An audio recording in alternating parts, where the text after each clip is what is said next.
दोस्तों आज हम इस वीडियो में एक ऐसे स्टॉक के बारे में बात करने वाले हैं जो कि एकदम पका पकाया खड़ा है और जिसको मैं मंडे को बाइंग करने की पूरी कोशिश करूंगा, पूरा इंटरेस्टेड हूं। उसके पीछे क्या लॉजिक है और क्या स्ट्रेटजी रहेगी, क्यों हम इस स्टॉक को बाय करने वाले हैं, ये सारी चीजें दोस्तों जानने वाले हैं हम इस वीडियो में। दोस्तों इस स्टॉक के चार्ट पे अगर आप नजर डालोगे तो ये मैंने वीकली कैंडल्स लगा रखी हैं और इस वीकली कैंडल्स पे आप इसकी एक बार ट्रेजेक्ट्री देखिए। ये शानदार ट्रेजेक्ट्री आप लोगों को इसकी नजर आएगी और ये ट्रेजेक्ट्री में आप लोगों को क्या देखने को मिल रहा है कि लॉन्ग टर्म में जो स्टॉक है वो एकदम बुलिश है, मीडियम टर्म में थोड़ा सा गिरा हुआ है जिससे कि हमें ये पता चलता है कि यहाँ पे डिस्काउंट मिल रहा है, और शॉर्ट टर्म में एक कंसोलिडेशन फेज में चल रहा है जिससे हमें पता चलता है कि यहाँ पे एक जो सपोर्ट है वो स्ट्रॉन्ग सपोर्ट बनाने की कोशिश कर रहा है। तो ये सारी चीजें हमें यहाँ पे वीकली कैंडल्स पे पता चल रही हैं। अगर आप इसमें थोड़ा सा जूम इन करोगे दोस्तों तो आप लोगों को नजर आएगा कि ये जो वीकली कैंडल्स थी वो किस तरीके से आप लोगों को नजर आ रही थी। ये आप देख सकते हो कि यहाँ पे एक ट्रेंड लाइन भी बन रही है, एक रेंज है जिसको ये स्टॉक तोड़ने की कोशिश कर रहा है। इसके चार्ट पे हम वापस आएंगे दोस्तों, लेकिन उसके अलावा और भी काफी सारे रीजंस हैं जिसके बारे में मैं बात करना चाहता हूं आपके साथ।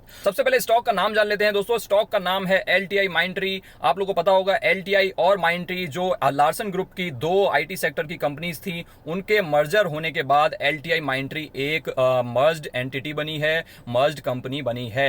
लार्सन ग्रुप की एक और आईटी सेक्टर की कंपनी है जिसका नाम है LTTS। सो ये तीन कंपनीज हुआ करती थी पहले लार्सन ग्रुप की, लेकिन अभी दो बची हैं, LTI माइंडट्री एंड LTTS। अब दोस्तों यहाँ पे रीजन क्या है आप लोगों को पता होना चाहिए दोस्तों। HDFC बैंक और HDFC लिमिटेड का मर्जर बहुत टाइम पहले अनाउंस हो गया था और ये जो मर्जर है दोस्तों नेक्स्ट 2-3 मंथ्स में कंप्लीट होने वाला है। लेकिन दोस्तों ये जो न्यूज है ये 2 महीने पहले आई थी, यानी कि ये जो मर्जर है ये आने वाले कुछ दिनों में या कुछ हफ्तों में कभी भी कंप्लीट हो सकता है और ये पुरानी न्यूज है। इसीलिए मैं आप लोगों का फोकस यहाँ पे डालना चाहता हूँ। 2 महीने पुरानी न्यूज है और 2 से 3 महीने में ये मर्जर कंप्लीट होने वाला है। और न्यूज क्या है दोस्तों कि जो LTI माइंडट्री है वो निफ्टी में वापस आ सकता है, क्योंकि HDFC लिमिटेड और HDFC बैंक जब मर्ज हो जाएंगे तो एक एंटिटी बन जाएंगे, तो 49 स्टॉक्स ही रह जाएंगे निफ्टी में, तो एक स्टॉक की जो जगह है वो खाली हो जाएगी और उस जगह को फिल कर सकता है LTI माइंडट्री। और अगर दोस्तों ऐसा होता है, क्योंकि ये डिपेंड करेगा कि उस टाइम पे क्या मार्केट कैप रहता है LTI माइंडट्री का, और स्पेशली फ्री फ्लोट, क्योंकि दोस्तों ये सारी चीजें फ्री फ्लोट के अकॉर्डिंग होती हैं, मार्केट कैप के अकॉर्डिंग नहीं होती हैं। ये सारी चीजें मैंने आप लोगों को पहले ही सिखा रखी हैं।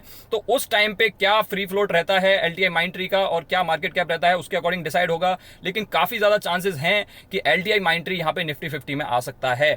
और अगर कोई स्टॉक निफ्टी 50 में आता है दोस्तों तो वहां पे उसकी वजह से क्या होता है, वहां पे जो इंडेक्स फंड्स होते हैं, जो म्यूचुअल फंड्स होते हैं, जो इंडेक्स को ट्रैक करते हैं, जो निफ्टी 50 में पैसा लगाते हैं, उसकी वजह से उस पर्टिकुलर स्टॉक में भी जो कैश का इनफ्लो आता है और उसकी वजह से बाइंग का इनफ्लो आता है, जिसका फायदा स्टॉक को मिलता है। तो ये लॉजिक रहेगा LTI माइंडट्री को पिक करने का दोस्तों, लेकिन उसके पीछे काफी टेक्निकल और फंडामेंटल रीजंस भी हैं जो हम लोगों ने पीछे डिस्कस किए और आगे भी डिस्कस करने वाले हैं। दोस्तों LTI और माइंडट्री दो मिड कैप कंपनीज हुआ करती थी, उनको कंबाइन करके एक लार्ज कैप कंपनी बना दी है जिसकी मार्केट कैप हो चुकी है 1,47,000 करोड़।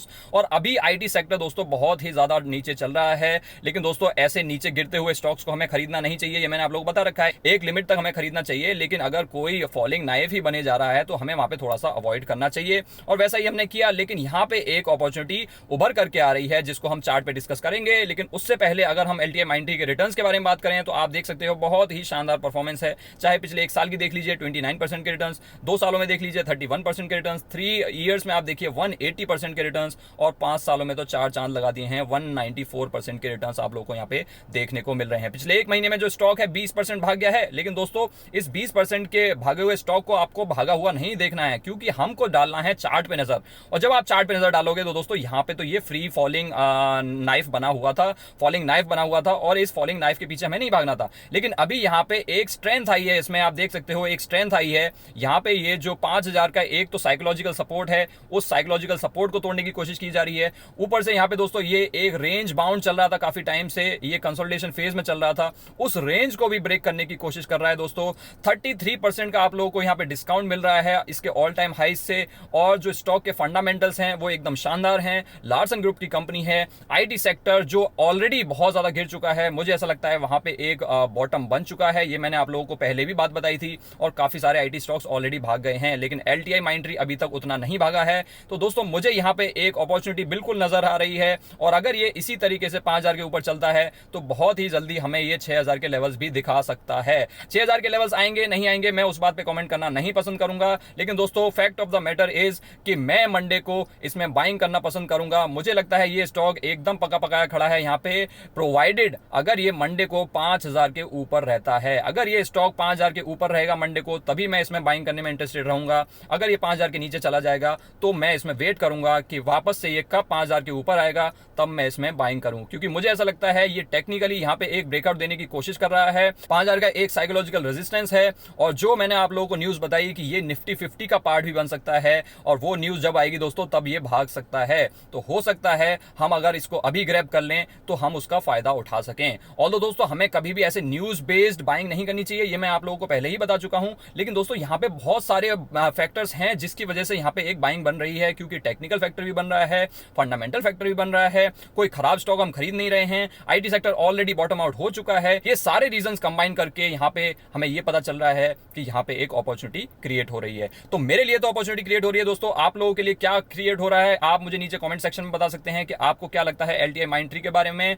बाकी आप लोगों को वही करना चाहिए जो आपका दिल कहे और जो आपका रिस्क एपेटाइट कहे, किसी और के कहने पे आप लोगों को बाइंग नहीं करनी चाहिए। लेकिन दोस्तों जो मैं करने वाला हूं वो मैंने आप लोगों को बता दिया है। अगर आप लोगों को इस तरीके के शॉर्ट एंड एजुकेशनल वीडियोस पसंद आते हैं तो आप इस वीडियो को लाइक कर सकते हैं और हमारे चैनल को सब्सक्राइब कर सकते हैं।